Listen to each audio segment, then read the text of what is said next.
সনাতন ধর্মে এক পবিত্রতার এবং শুভ্রতার নাম দেবী তুলসী। তুলসী দেবীর গুরুত্ব অপরিসীম। তুলসী দেবী হিন্দু শাস্ত্র অনুযায়ী বা বিভিন্ন পুরাণে তুলসী দেবীর যা বর্ণনা পাওয়া যায় তাতে করে তিনি একেবারে পবিত্র এক দেবী। কিন্তু এই পবিত্র দেবীও এক অভিশাপ পেয়েছিলেন, যেই কারণে তাকে মর্তলোকে জন্মগ্রহণ করতে হয়। কি ছিল সেই অভিশাপ? আজকের ভিডিওয়ে সেই সমস্ত তথ্যই আপনাদের সামনে তুলে ধরবো। পুরো ভিডিওটি স্কিপ না করে শেষ পর্যন্ত দেখবেন, অনেক ইন্টারেস্টিং ফ্যাক্টস আপনারা জানতে পারবেন আশা করি। একই সঙ্গে আজ তাক বাংলার হোয়াটসঅ্যাপ চ্যানেল আপনারা ফলো করে নিন, তাহলে একই জায়গায় খবর এবং এই ধরনের কন্টেন্ট আপনারা পেতে থাকবেন অনবরত। এবারে আসি তুলসী দেবীর বর্ণনায়।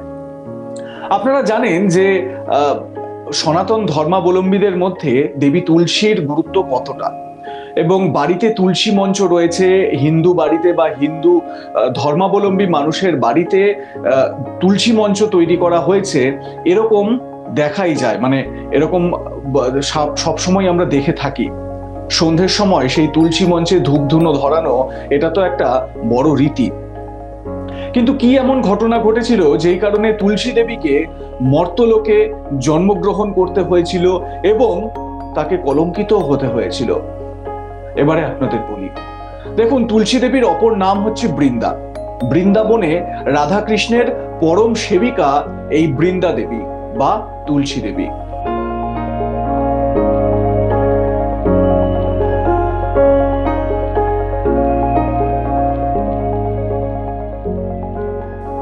আজকে যখন এই বিষয় নিয়ে আলোচনা করছি, তার পাশাপাশি কয়েকদিন আগেই আমি একটি ভিডিও শেয়ার করেছিলাম যে ভগবান শ্রীকৃষ্ণ তার পরম প্রিয় মোহন বাঁশিটি কেন ছুঁয়েও দেখেননি একটা সময়ের পরে, কেন তিনি বাঁশি বাজানো বন্ধ করে দিয়েছিলেন। সেই ভিডিওটি সম্পর্কে যদি আপনারা জানতে চান তাহলে আপনারা আই বাটনে ক্লিক করতে পারেন, ক্লিক করে আপনারা সে বিষয়ে জানতে পারেন। এছাড়াও আমি ডেসক্রিপশনে লিঙ্ক দিয়ে দিয়েছি, সেই লিঙ্কে ক্লিক করেও আপনারা সে বিষয়ে জানতে পারবেন।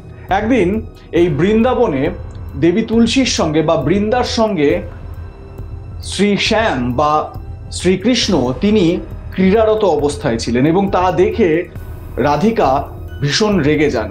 রেগে গিয়ে অভিশাপ দেন দেবী তুলসীকে। অভিশাপ দেন দেবী তুলসী মর্তলোকে জন্মগ্রহণ করবেন, মানুষ রূপে জন্মগ্রহণ করবেন। এই অভিশাপ পেয়ে মর্মাহত হয়ে পড়েন বৃন্দা দেবী। তখন ভগবান শ্রীকৃষ্ণ তাকে আশীষ দেন যে তুমি মর্তলোকে মানব রূপে জন্মগ্রহণ করলেও তোমার কর্মফলের দ্বারা এবং তোমার ভক্তির দ্বারা তুমি দেবত্ব লাভ করবে। এরপর রাজা ধর্মধ্বজ এবং মাধবীর কন্যা রূপে জন্মগ্রহণ করেন দেবী তুলসী। ছোটবেলা থেকেই নারায়ণের পরম ভক্ত ছিলেন দেবী তুলসী। নারায়ণের নিত্য সেবা করতেন তিনি, এবং সেই সেবাই বা তার এই ভক্তি একসময় ভালোবাসায় পরিণত হয়।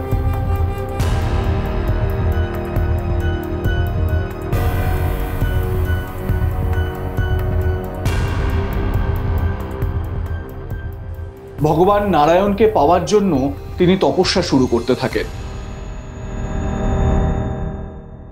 দেবী তুলসীর তপস্যায় প্রসন্ন হয়ে ভগবান ব্রহ্মা আবির্ভূত হন। ভগবান ব্রহ্মা আশীর্বাদ দেন বা বর দেন দেবী তুলসীকে যে তিনি ভগবান শ্রীকৃষ্ণ বা নারায়ণের আরেক অংশ বলে বিবেচিত সুদামার স্ত্রী হবেন।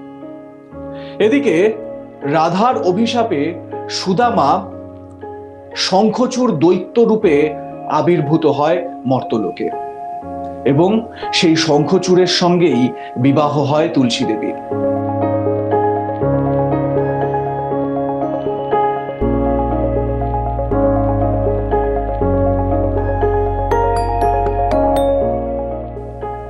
শঙ্খচূড় অমরত্বের সন্ধানে ব্রহ্মাদেবের তপস্যা শুরু করেন এবং ব্রহ্মাদেবকে তিনি প্রসন্ন করেন।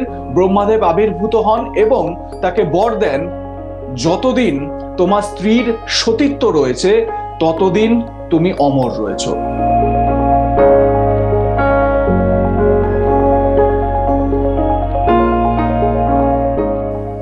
শঙ্খচূড় ভাবেন যে দেবী তুলসী তার মতো সতী এই জগতে আর কেউ নেই, দ্বিতীয় কেউ নেই, সুতরাং তিনি অমর। এবং তারপরই শঙ্খচূড় দৈত্যের অত্যাচার বেড়ে যায়। তিনি অত্যাচারী এক রাজায় পরিণত হন, এক দৈত্যে পরিণত হন, সাধুদের ওপর অত্যাচার শুরু করে। এবার ত্রাহি ত্রাহি রব ওঠে স্বর্গলোকে। ভগবান শিবের ওপর ন্যস্ত ছিল শঙ্খচূড় বধের দায়িত্ব, এবং সব দেবতারা বলেন যে দেবী তুলসী সতীত্বের একেবারে চরম এক উদাহরণ।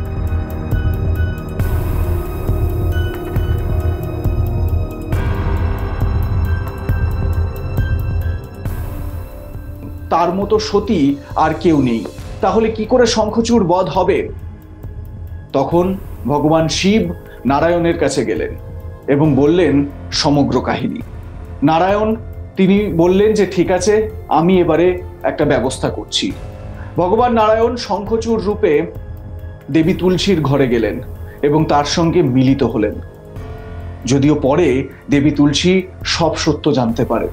সঙ্গে সঙ্গে তিনি ভগবান নারায়ণকে অভিশাপ দেন, আমার সতীত্ব নষ্ট করলেন আপনি, আপনি পাষাণে পরিণত হবেন। সেই সময় পাষাণে পরিণত হন ভগবান নারায়ণ। সেই থেকেই শালগ্রাম শিলার উৎপত্তি এবং সেই শালগ্রাম শিলাতেই পূজিত হন ভগবান নারায়ণ। দেবী তুলসী এইভাবেই কলঙ্কিত হন, যেরকম আপনাদের আগেই বললাম অভিশপ্ত হয়েছিলেন, তার পাশাপাশি কলঙ্কিত হলেন।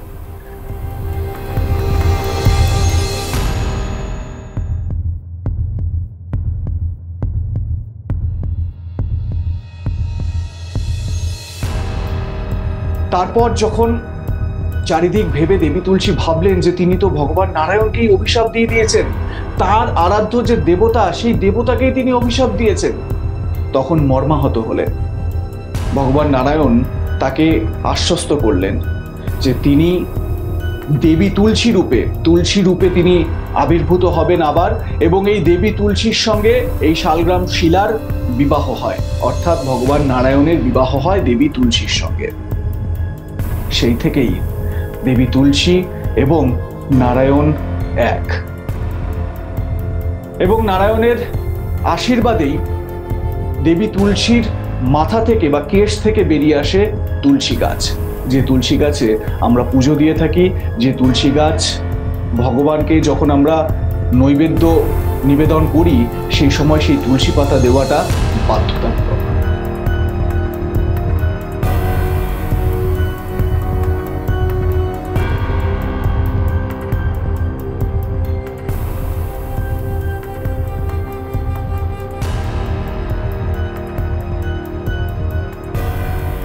আজকের ভিডিওটি কেমন লাগলো জানাতে ভুলবেন না, কমেন্ট সেকশনে আপনাদের মতামত জানান। দেখতে থাকুন আজ তাক বাংলার ইউটিউব চ্যানেল, সাবস্ক্রাইব করে নিন চ্যানেলটি।